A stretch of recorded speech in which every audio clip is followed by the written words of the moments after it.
All right, y'all. It's your boy back again with another video. This one gonna be a quick one, and as you can see, I'm just getting to work, getting comfortable and everything. Look. So I went to sleep before the game was even over.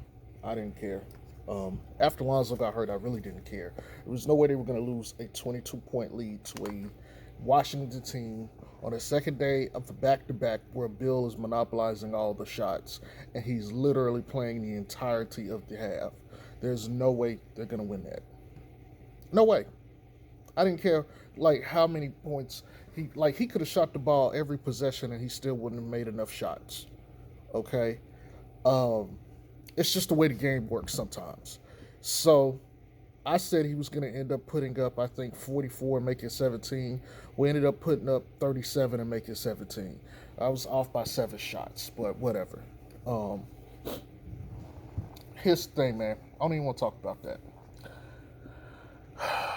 So I just, one, I got on Twitter, and aside from seeing the thotties out there with this like silhouette challenge and a busted challenge, um,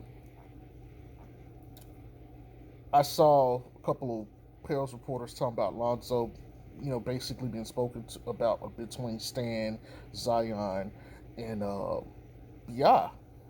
And as I said, I was like, y'all keep that same energy. I want to hear what y'all got to say about Zoe right now because y'all had all year to defend your boy and put him in the best position to succeed. And now that he's popping up in trade rumors, now you want to bless his name. I ain't got time for that shit. But let's talk about that real quick because Bi did something and I caught it too, and I think most other people did. People are gonna be like, okay, that was just a slip of the tongue. He didn't really mean to say that. Bi, and you can go look on the Pales page where they do the YouTube page where they have the interviews cut and slices, and go look the Bi's. Bi at the end of the interview, I think it's around 2 minutes and 54, 55 seconds. He says Lonzo is the best player and best passer on the team. Um, let's be real. Bi meant what he was going to say the first time. He knows where his bread is buttered, right? Let me explain something, y'all. Bradley Beal was like 2 of 10 shooting because of Lonzo last night to start off. 2 of 10. He goes out and he gets everything. You got Bledsoe, who's supposed to be all defensive, all NBA defense. You got Null, who's supposed to replace Lonzo allegedly. You got Bi. You got Zion. You got Steven Adams. You got JJ. Who else was out there playing? You got Josh Hart. Now I know some of those guys you like they don't play defense, but I don't care. You got all these different guys to try to stop him, even trapping him, which is what Stan Van Gundy said he was still making shots. Lonzo was able to stop him by himself.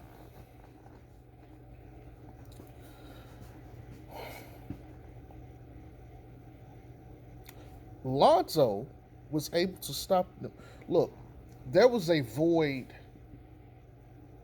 last year on the Lakers when Lonzo left because they really didn't have a point guard or a guard who could actually guard other points or other star guards. They made it work, but they needed someone who can actually go out there and defend those guards. They started to develop and get Caruso to do that to some degree, but Caruso didn't play major minutes, especially in the starting lineup. KCP wasn't able to do it. Rondo wasn't able to do it.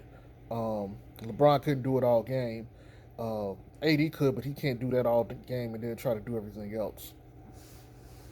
That was a hole where Lonzo was at. And it's going to happen. Every time Lonzo's not playing, there's a hole left on the defensive end. The reason this team is somewhat respectable defensively is really because of two people, Lonzo and Steven Adams. That's really what it comes down to. Um, Josh Hart is inconsistent, and Bledsoe too small. I'm just gonna be too small. He's too old. He's not fast enough, and he's too small. So we got all this shit going on. Lonzo had a pretty good night up until that point. He was 3 of 5 from three. I think he was 3 of 7 overall.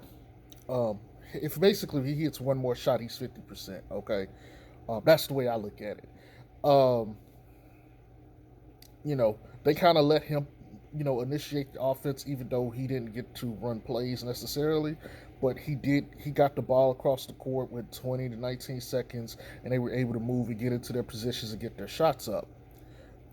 I noticed with Bi, Bledsoe, and everybody else, they were lollygagging, getting the ball across the court. Um, Little stuff like that, right? They play with a little bit more pace, and the team looks so much better. Um, but you coughed up a 20 something, 22, 23 point lead. It got down to around 8 or 9 points before y'all eventually closed it out. And they just ran out of gas. They just didn't have it. So, do I respect this win overall? Absolutely not. You let a team that has G Leaguers basically and Bradley Beal scare you without one player, Lonzo. So, if you're going to trade Lonzo, you better get somebody back that play defense because as someone that could guard at least somewhat comparably on his level because you just don't have it. You just don't. But you want to sit here and praise Lonzo when y'all could have been doing this all year. Like, here's my thing. Clearly, the front office and everything care about Bi and Zion, right? If y'all felt that way about Zoe, why not go to the front office and stand and say, "Look, we want to play faster. We want to play faster. We want to let Zoe run the offense because we feel like it'll make us get more efficient shots." You think they're not gonna listen? Y'all are the franchise players. You're who they're building around. If they don't listen, that should be your cue that I need to get the fuck up out of here as soon as I can. Like, come on. Like, this late trying to defend now that his name is in trade rumors is bullshit to me. And I saw Josh Hart like Kendrick Perkins post about JJ needing to get up out of New Orleans. I saw that shit too. So let me tell you something. Most of these players probably feel the same way we do. They just can't come out and say it. They really just can't come out and say it. Um, I remember I think it was Richard Jefferson was talking about RDC World or what I can't remember the guy's name where they did the James Harden got traded to uh, Brooklyn and LeBron James reacted to stuff. He was saying that a lot of the times the players feel some of the same way that some of these guys who do this kind of stuff feel. They just can't come out and say it. And if you're telling me right now that Josh Hart is liking Kendrick Perkins, JJ need to get up out of here. You need to get free from New Orleans. See, that tells me a whole lot. A whole lot. It tells me how they really feel. They don't like this shit. They really don't like this shit. But they got to do their job. They got to go out there and play. But like I said, I don't want to hear this bullshit about we love Zoe. He gets us and he's a great passer and all this other stuff. Because y'all had all year to do this. You had all year to say, look, okay, week 5, 10, 6, 7 games and we don't like this shit. I mean, I get it. The first 6 games you were 4-2. I get it. After then, when you started falling off, you had time to be like, look, man, we need to play with more pace. You got what's that cat name?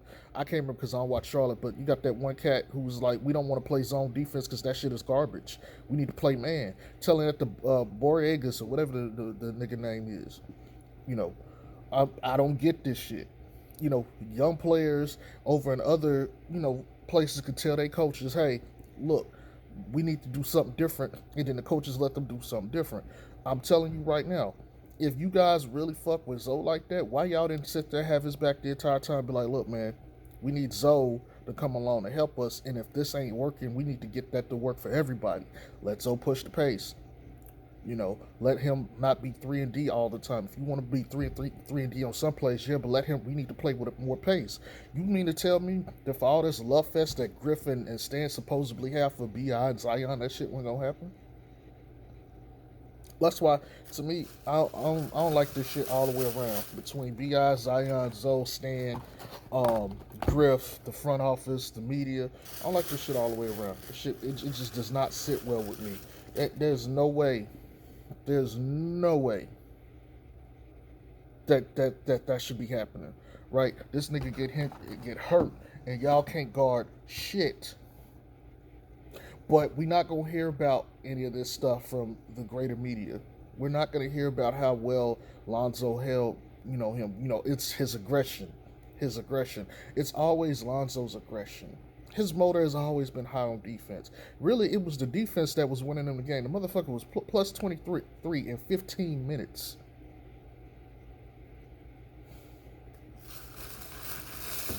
Man, look. I don't really have shit to say else about this. This shit irritates me. It really does. I didn't even expect this video to go over 10 minutes, but it is right now. Bruh, Pell's got a whole lot more issues. And after watching the kill Alexander Walker for a little bit last night, bruh, he gonna get his points, but he gonna give up just as many as he give you. So now what?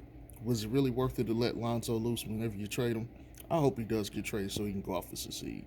But whatever. Y'all have a good day. Peace.